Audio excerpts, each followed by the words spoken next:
All right, here we are. Scissors and Scrubs back at you. And it's a gorgeous May night. It's beautiful. Absolutely gorgeous. The Aurora Borealis hit last night. Mm-hmm. One of my bucket list items. And guess what? I didn't see it. It's amazing because people sent so many pictures online from Swampscott. Mm-hmm. I don't think you looked hard enough. I probably didn't because I didn't get home till late and I was extremely tired. Mm-hmm. But I can tell you it wasn't over my house because I didn't see anything. It was right my over the beach. Oh, what time Yes. did you get home? I got home at like 11:30. Yeah, it was like done by then. See? Mm. See? No, actually, I got home earlier because No, you left. I got home earlier. Yeah, so maybe I got home at like 9:30. But I was tired. I did look around my house, though. Mm-hmm. So I was really bummed I didn't see the Aurora Borealis, but it is turning out to be a lovely May. It is. Very We've nice. had some beautiful nights. Yeah. I was driving home and I was driving through New Hampshire, and I thought even New Hampshire looks beautiful in this light Wow. because I'm not a New Hampshire I mean, person. that's saying something. Yeah, my cousin's like, they think they're living up in God's country. She's like, you should move up here. I'm like, A, I had to pay a toll to get here. Yeah. Not doing that. B, it's New Hampshire. No offense to all my New Hampshire friends, but no, I'm not doing that either. No. You get more snow than I do. I'm good. Not for me. No, it's too far from everything. Yeah. Yeah. So we have this week, we had somebody write in, right? Yeah. Do you have that? Do you want to be that? Yeah. I don't know if we have it. So we had somebody write in and, we kind of wrap our stories together. So the story has to do with a podcast that Laura's going to talk about. Yeah. And the podcast has to do with an injury in medflight. And then I'm going to wrap it up with a little medflight on the other end, a little history thereof, a little how it came about. I You love know. medflight. I love watching them come in and like land. I've been at that hospital a very long time, and I don't care when, where, why, how I'm watching medflight land or medflight take off, because the way we come in and out of the hospital, it's on top of you. Yeah. And I sit there like a dork every time, staring up the sky, waiting for the and I just love it. I can't get enough of it, and it's my favorite thing to watch. I don't want to be in work when it's coming in because it's never going to be. No, it's always nice when we're walking out. Yes. It's landing. But I can't get enough of watching of it. Okay, did you find it? Okay. So, yes, Jackie sent us an Instagram message. So she sent us a podcast on Wondery. It's This Is Actually Happening is the name of the podcast. Number 274 is called What If You Were Crushed by 10,000 Pounds of Stone? I'd be dead. And she writes, "This is my neighbor. The guy is so nice and it's an amazing story. I think he's hoping to get it made into a screenplay. Just an FYI, good listen if you ever want to do a big story on big trauma medflight." So I listened to the podcast and you studied up on medflight. Right.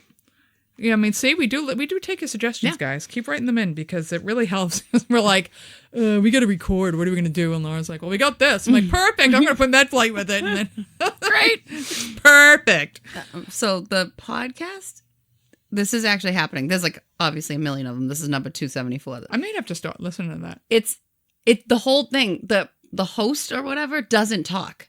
The guy just tells the story. So I don't know if every single episode on that is like that, but it was like the guy just talked literally the whole time, told the whole story. And it was like nice because no one was like Interrupting yeah. him.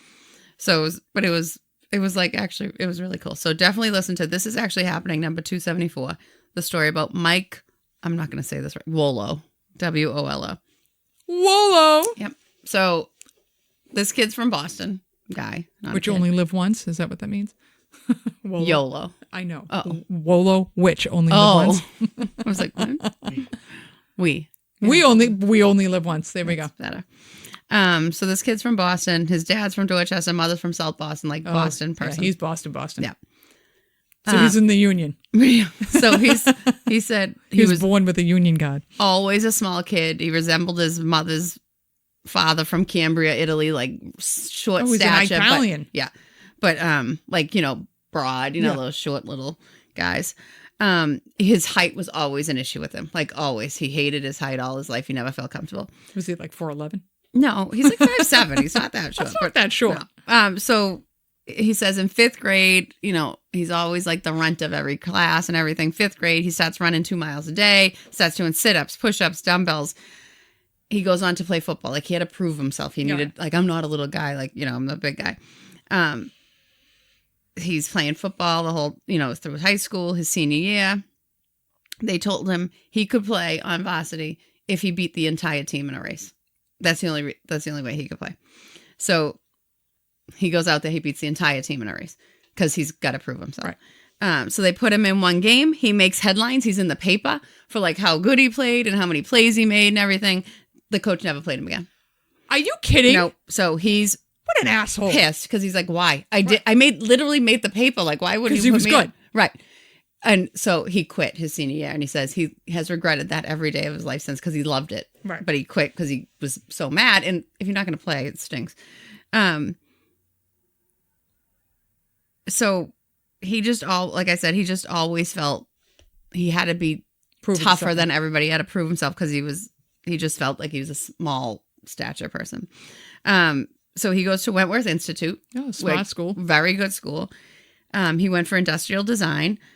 When he graduated, he went into the kitchen design business. Mm-hmm. His boss's son at the kitchen design business went into granite import business. Oh, here's your 10,000 pounds of stone. So Mike would sometimes help unload. Of course they went into granite. They're Italian. I know. Mike would sometimes Who was doing the cement shoes? Right. Mike would sometimes help unload granite slabs being shipped in from like overseas.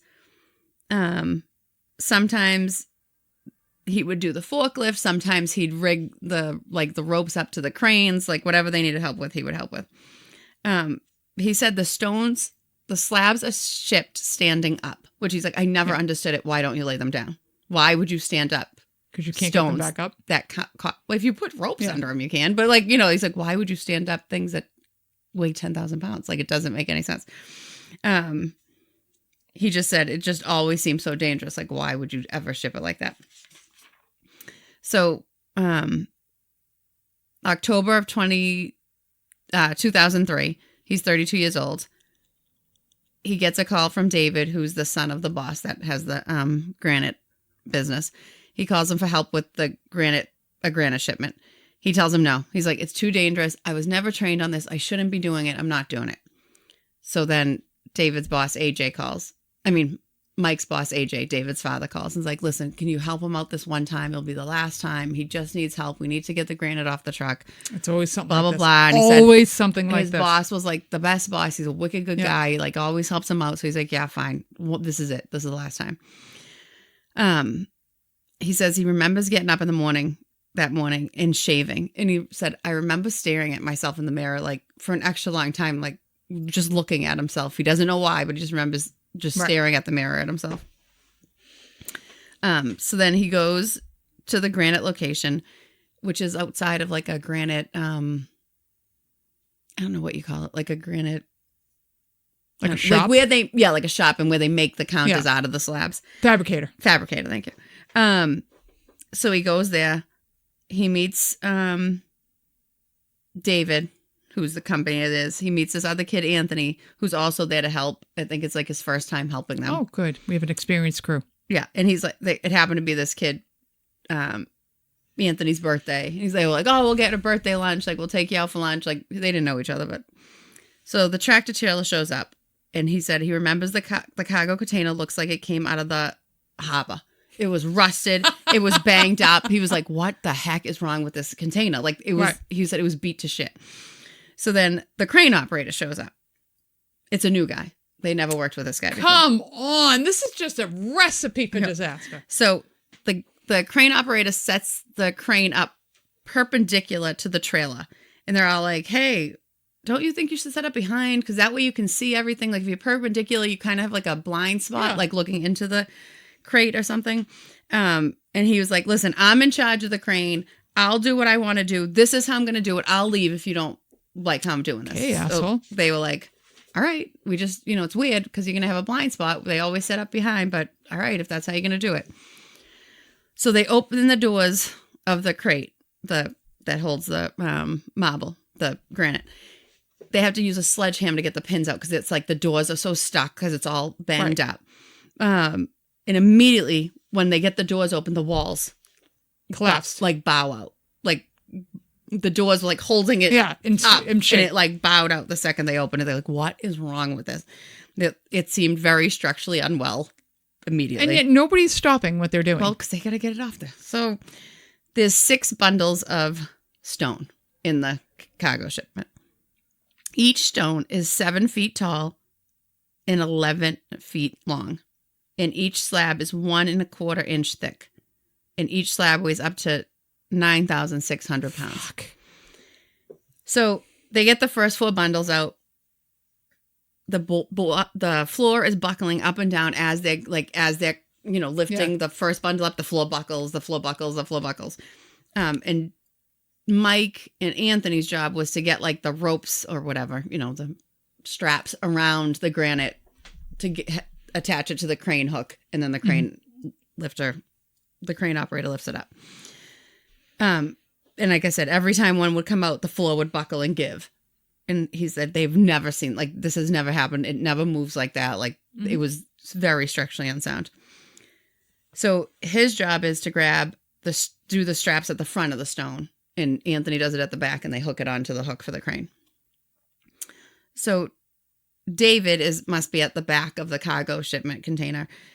And he sees all of a sudden that the one bundle is silently moving forward towards Mike. And it moves so slowly at first, like as it starts to move, it moves so slow that if you're standing right there where Mike and Anthony are standing, they can't see it, that it's moving, because it's moving so slow. So David starts screaming. It's moving or it's falling or whatever he's trying to yell. And Anthony must have seen it before Mike did. And Anthony grabs Mike's shoulder and like drags him to start to run. And he tries to like get him to get out of there. Mike looks up and sees the wall of stone coming at him. And he said all he could think was, holy shit, this is really happening. That's the only thing he could think. He's like, my life didn't flash before my eyes. It was too fast. This is how I'm That's going. all I could think was, oh my God, this is actually happening. And all he could remember was to run. There was 11 feet to run from where he was to get out of the cargo container. He made it 5 feet when the bundle pins his head by his temple to the other bundle of stone. Fuck. Crushing his head. Fuck. Yeah. Pins his head. The whole trailer goes up on its side from the weight of the granite falling. Because the weight shift was so sudden. And then it slowly comes back up and settles like back up. So this is all moving with his head pinned in between two 10,000 pounds of granite. He said he felt... And that's like the weakest part of your head. Yeah. Is your temples. He said he felt no pain. So David is screaming and crying. The father runs out because he was there. Yeah. They get into the trailer to undo the straps and free his head. David turns to the crane operator after he redoes the straps, like to get it out, and screams for him to lift the slab. The crane operator says, no, we'll wait for the fire department to get here. So the granite fabrication shop is right there. So obviously they're hearing everybody screaming outside. 8 employees like run out of there. And they all tried to get the crane operator out of the fucking crane. So what a fucking asshole this guy is. So they can lift the thing. Because they're like, it needs to lift. And they're trying to like get him out of the crane. So he realizes like, I'm going to get my ass kicked or killed. So he lifts the granite. And it releases his just enough to get release him out. Mike's head. He falls like a sack of potatoes. Obviously, there's blood everywhere. Anthony grabs him out. Mike starts kicking, so he's aware. He's alert. Right.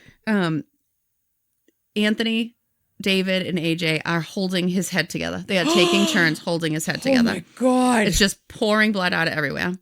His mouth was sideways. Oh. His eyes were down by his chin. Oh, Jesus Christ. There was no chin. The ambulance shows up. He popped him like a grape. Yeah. The ambulance shows up. They get him in there. They're doing CPR. Like, he's ready to die. Holy shit. Because he's lost so much blood. Right. They get him into the ambulance. They get him to medflight landing area. And medflight takes him... Where did this happen again? Right outside of Boston. Oh, fuck. They take him to a level 1 trauma center in Boston. It does not say which one. Right. The next But that's how bad it is that they're in Boston and they're medflighting Well, him. I think it was like a... Still. Yeah. Still. Next thing he remembers is he's in a dream, and he had a coworker that had been stung by a bee and had an anaphylactic reaction and died. Oh. And in this dream, he's sitting on like a log with this coworker, and the You're giving me coworker says to goosebumps. him, and the coworker says to him, "Hey, you shouldn't be here. It's not your time. You're gonna be fine. And if you can check on my family, say that they're doing all right, but you're going to be fine. And the next thing, he wakes up in the hospital and he can just barely see his brother sitting by his feet. He remembers cables and machines. He has a trach tube. Oh, he was out for a while. He tries to sit up. The brother like orients him. Hey, you're in the hospital. You had an accident, blah, blah, blah. The brother's yelling like, get in here, because they didn't think he was going to wake up. The nurse says, it's just restless. It's just like reflexes. He can't be awake. Like there's not a chance he's awake. So the brother goes over and squeezes his hand. He said, you squeeze my hand once for yes and two for no or whatever. And he starts asking him questions and he's answering him. The nurse can't believe it. She's calling the doctor. Like everybody's running up there like maniacs. The family's running in from the family room, like in the ICU, because they thought he was going to die. And he's awake. Everyone's shocked. They had given him a 2% chance of survival. He had and then he said he remembers a massive amount of pain. He remembers like just hearing the people talking in the room was like killing him. Oh, can you imagine what that head must feel like? Holy shit. Everything was hurting. He said he could feel like the warmth in the room was hurting his skin. Like every single inch of his body was hurting. And he went from being confused to extremely afraid because of the reactions of everybody. Like he was like, this is bad because everyone's freaking out. Right. At this point, he said his head is the size of a basketball. His entire body is swollen. And the next thing you know is the surgeon gets in the room. He doesn't say what surgeon. A surgeon comes in the room, yells for everybody, get out of the room now. The parents can stay. Everybody get out. This is too much. Everybody get out. So the doctor starts asking questions. At that point, when the doctor starts asking him questions, he realizes he can't speak because he doesn't have a mouth. Oh. And he's trached. That's when he realized like, oh, I can't talk. I don't have anything to open. Right. Like, he can't feel his face at all. His parents were sitting there. So the surgeon was asking him questions. He would squeeze their hands and that's how they would answer the questions. Someone finally gives him a pen and paper, but he can't really see anything because his face is smushed and his eyes are at his chin. So he's writing, but he doesn't know if anything's actually coming out. David comes in for a visit. And he begs him like, what happened? Please tell me what happened. He's writing it down. Please tell me what happened. And David is telling him what happened. And like, he feels super guilty. And he's like, it's all my fault. I shouldn't have asked you to do it. Blah, blah, blah, blah, blah. And Mike, with his face smushed and head smushed in, writes on the paper, hero, and like gives it to him. Like, cause you got me out of there. Crying. Yeah. The family made sure there were no mirrors in the room. That bad. Yeah.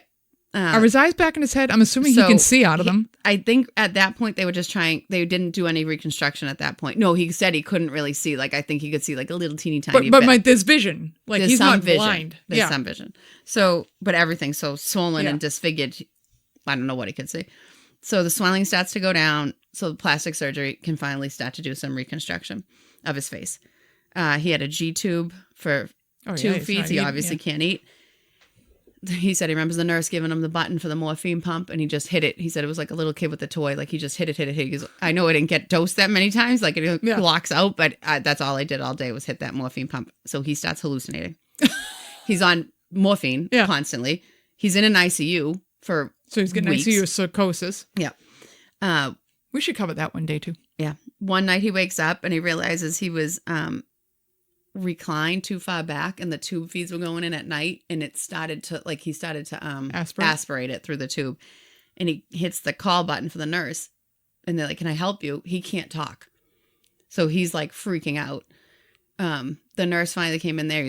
He's writing like, get me out of here. You're going to kill me. You're all going to kill me. Blah, blah, blah, blah, blah. His parents rush in. They called the parents in because he was losing it. They had to restrain him. And the mother, when she came in, she was like, okay, that's all right. You don't have to leave here. You're not leaving here. You're too sick. I'm going to stay here. And she stayed there for the rest of the time he was there. She never left. He felt he needed to leave, blah, blah, blah. So he finally realized, I have to come off this morphine. I can't be on this anymore. He begged to come off. Came off. He said, my life changed. I was so much better. I was with it. I could focus. So then one day a nurse comes in to shave his face. And the nurse brings in a mirror. And then he realized, I brought in a mirror, and he took it away real fast and walked out. And he was like, I can't imagine how bad this is. Because like that reaction of the nurse was like, no, I know this is bad, but now I know it's real bad. So he gets out of bed and goes to the bathroom. And his mother comes in she's like, where are you going? He's like, and he's pointing with his eyes to the mirror because he still can't talk. And he's pointing like, I'm going to go look at myself. She's like, I don't know if that's a good idea. He goes in there, he looks at himself, and he said, he was horrified. He said, I looked like Sloth from the Goonies, but a little uglier. Like he was like, it was horrifying. He said his head is gigantic. It's misshapen. It's like a dome-like on the top. His jaw had, quote from him, broken off in 3 pieces, and his palate had broken in 2. So he had like no jaw. So imagine the reconstruction. So they had done the reconstruction at this point, but he's so swollen and misshapen. He said his lips were so oversized and disfigured because they do all that through your mouth. Yeah. So his mouth looked insane and huge, and like from being pulled back. His left eye had originally been pushed under his jaw, like where his jaw would sit. Oh my God. So when they fixed that, the eye's back up where it should be. But he's like, it was just moving on its own. Like I had no control of the eye. So I'm looking in the mirror and the eye is going crazy. The right eye, every blood vessel in it was broken. So it was blood red, which is the scary. After seeing that eye surgery, I was like, ooh. I had to call home. It's like, tell Jack not to make a face when he looks at Sam. Because I didn't want Sam to see his eyes. Patch up that eye for him. The crazy eye.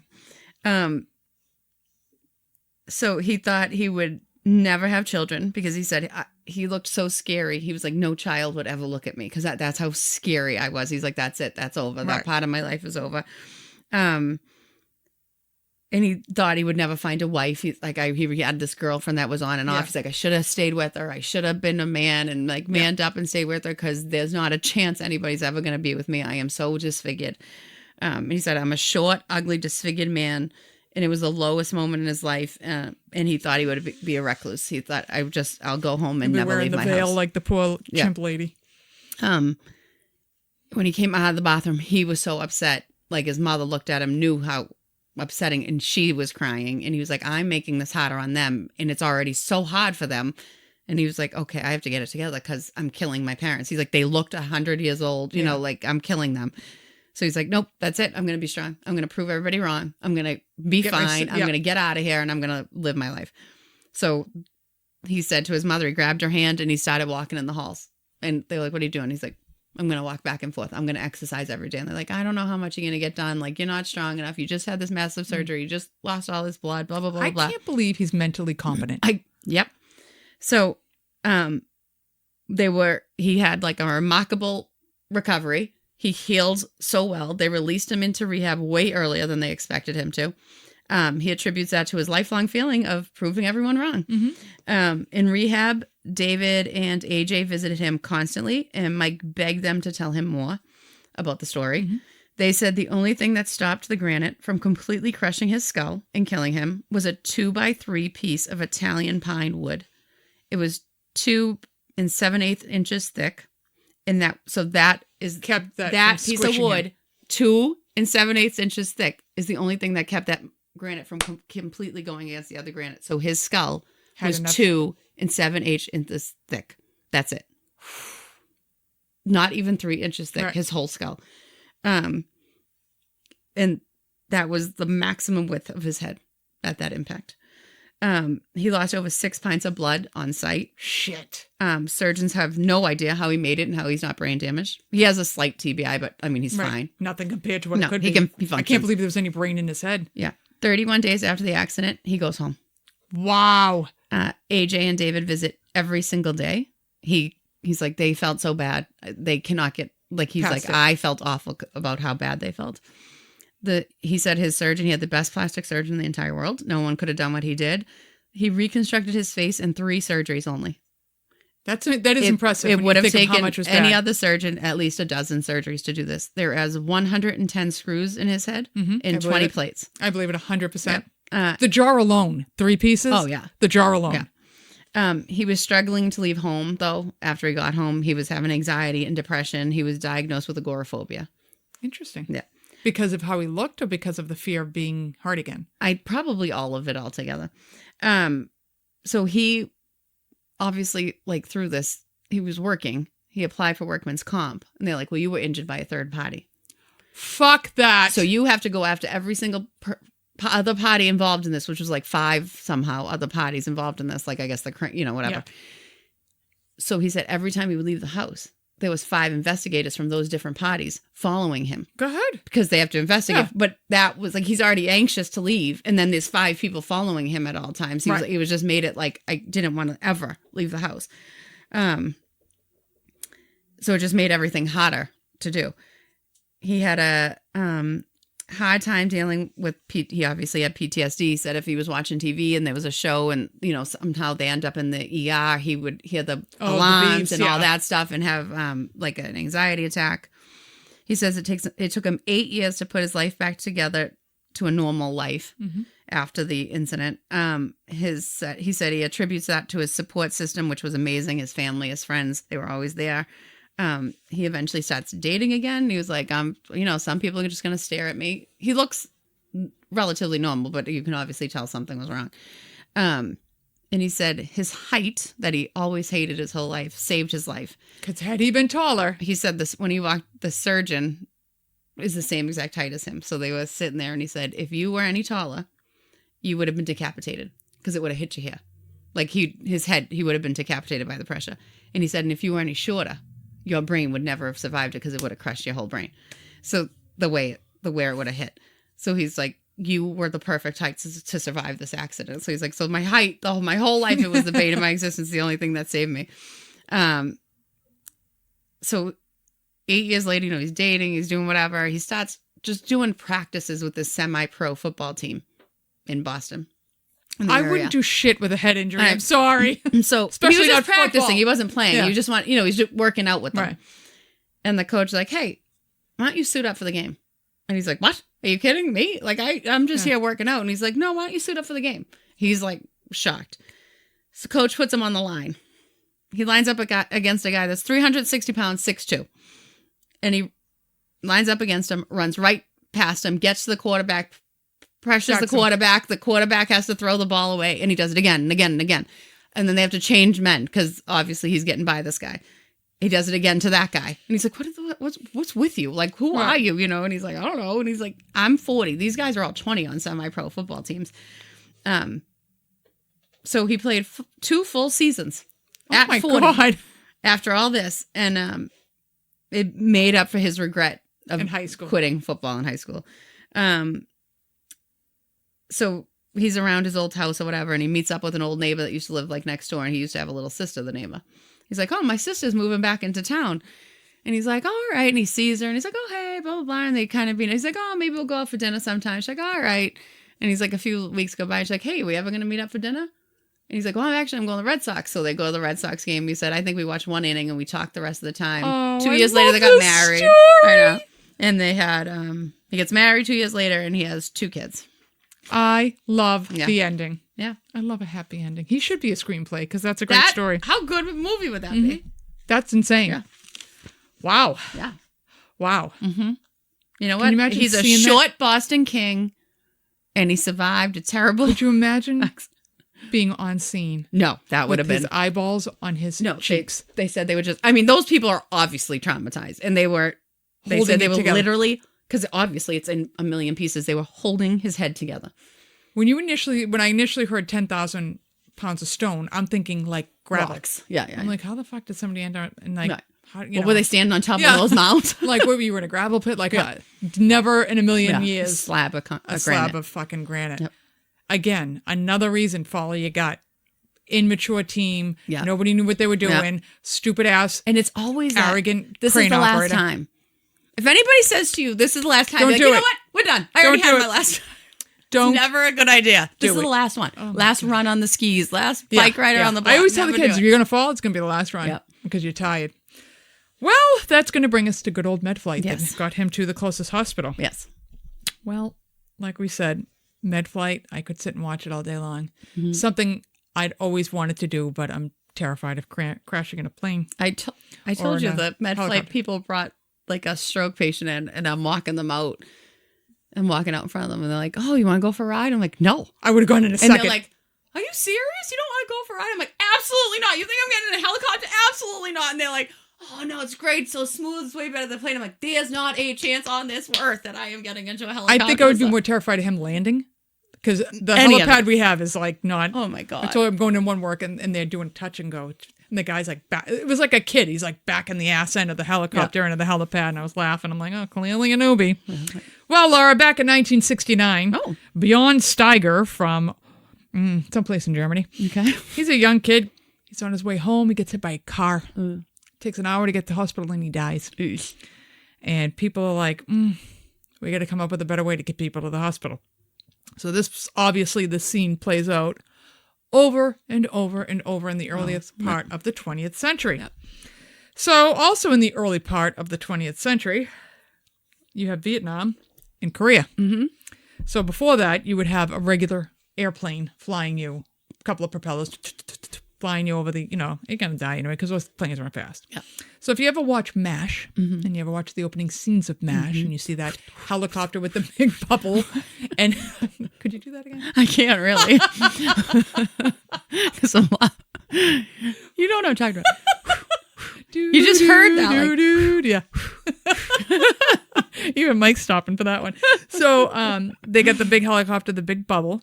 There was no place to put the patients. So the patients went on the fucking treads of the helicopter. Not a chance. Just leave me and let me die. I would have died from shitting myself and having a stroke. Yeah. You would I don't care if I was a double amputee, you weren't going to get me strapped to the fucking treads of that helicopter. You would have to put me to sleep. Yes. Yeah. But that's how they brought the patients in, on the treads. No.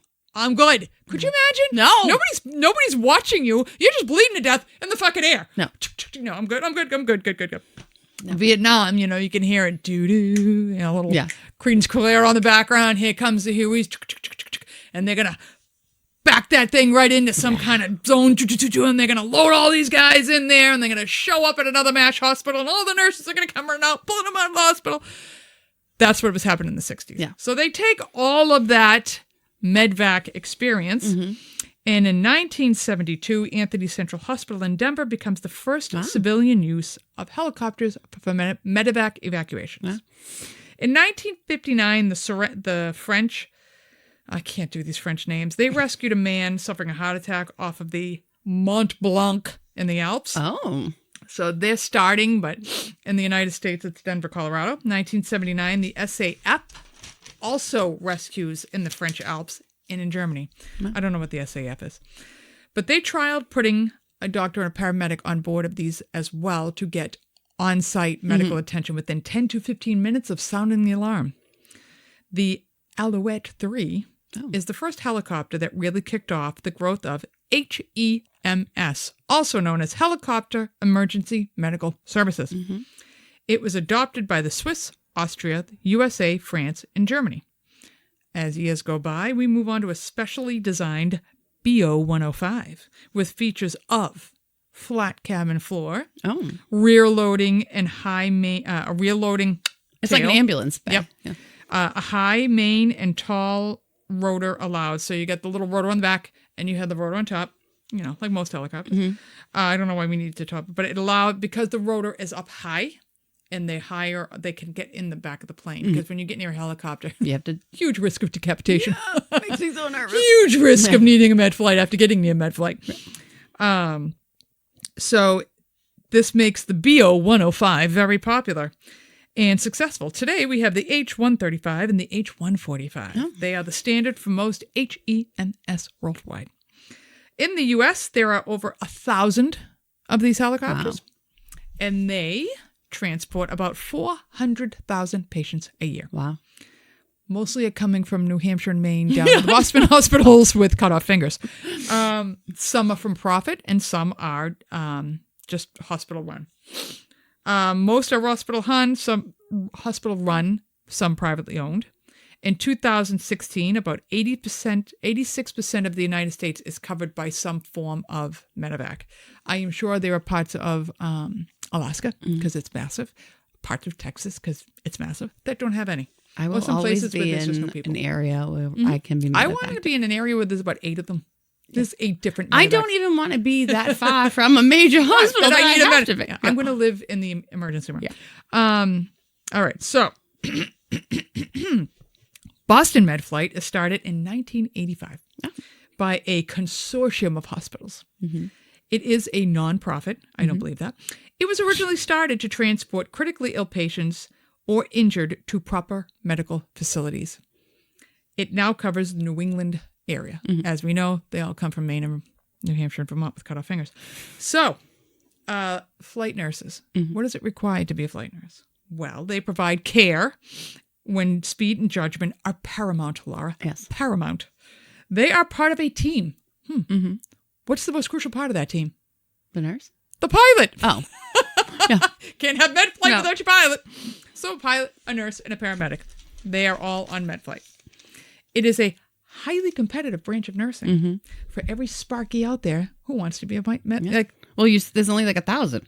Right. So, but again, I don't want to die in a helicopter. No. I don't want to live that lifestyle. No. I like adrenaline. I don't need that kind. No. And sometimes they were fancy transport. Like a guy with his cut off fingers, he's good. Yeah. He's pretty stable. Not dying on so you're just taking a helicopter ride into Boston.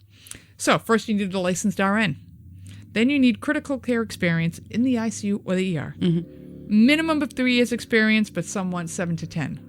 I mean, you should really have a lot of experience. Because you are doing this in the dark. You're doing it in a shaking airplane. Mm-hmm. You are, that person codes, and you're in a tight, cramped fucking space.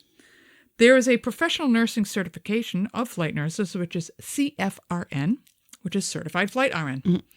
Mm-hmm. Most places require flight RNs to be under 250 pounds, which makes sense because you are in a very cramped place. Now, we're not talking air ambulances. That's a different animal altogether because they are usually a fixed wing aircraft. You have more space. Mm-hmm.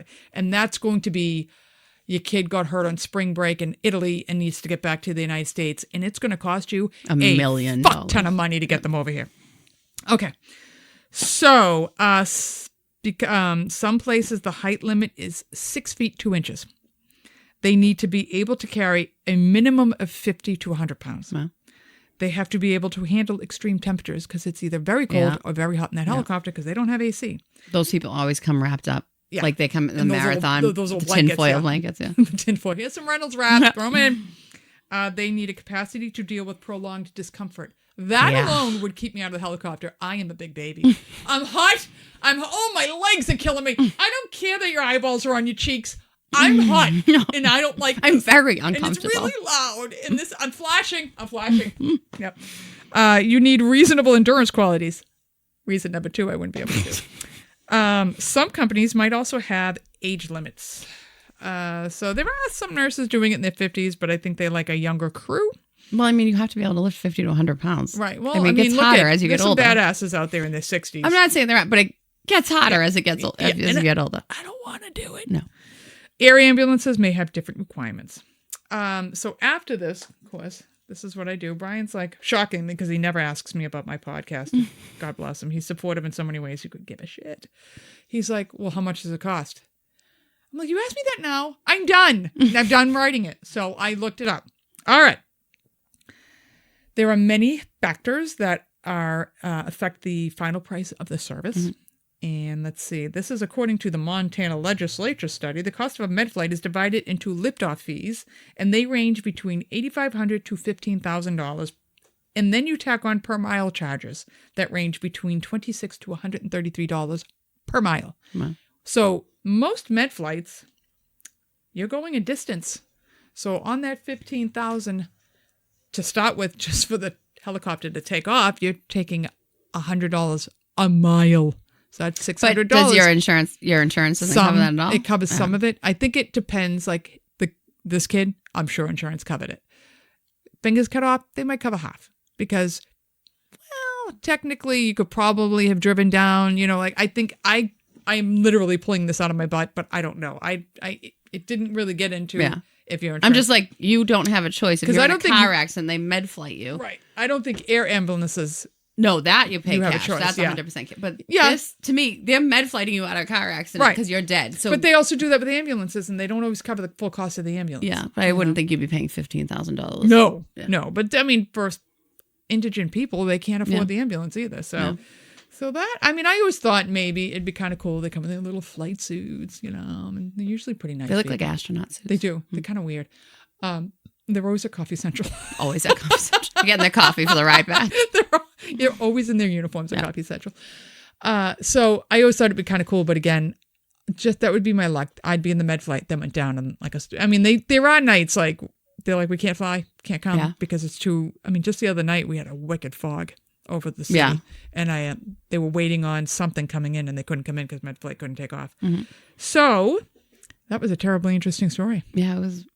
Thank you for writing in about that. Yeah. It was it's wild that he could survive. It's the eyeballs. The eyeballs would have gotten me. I could have looked at everything else. I think it was just, you know what I mean? Like, I think it just squished him like a grape. Oh, God. God bless him. I'm glad he's all right. And no serious head injury. That would be terrible. No. Like, he works. He took a job. Like, he's not in the kitchen design business. He got laid off, I think, like, when the housing. When he couldn't look at the granite. No, when the housing, like in 2010, like, no one was redesigning their kitchen. So I think he got laid off then. And he took a job. I think it said, like, I forget with what, but he travels, like, constantly, like, he drives like, I don't know, 1,500 miles a week. Like, so he's out, he goes out, like he's living, he's obviously functioning, living a life.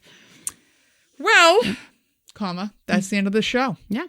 Thank you again for the ideas. Keep them coming because we have a whole year to go through. Yeah. So we appreciate them. And as you can see, we use them. Yeah. And listen to that. This is actually happening. I might listen to all of them. I know. I was like, okay, sometimes I'm like, I don't really love a lot of podcasts. And I'm like, okay, let me listen to this. And I was like, oh, it's just literally this guy. It was just Mike talking the whole time. So it was great. But just the concept of it sounds good. Yeah. Maybe we'll get some more ideas so we can steal from another podcast because I don't do that ever. All right. So listen, enjoy. Memorial Day's coming up. Oh, boy. Get your hot dogs and hamburgers ready. Yeah. Red, white, and blue. While you're doing it, write an email and say hi. Mm-hmm. And we'll see you later. Bye.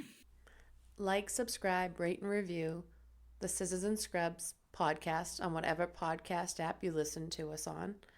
Follow us on Twitter, Facebook, and Instagram at Scissors and Scrubs.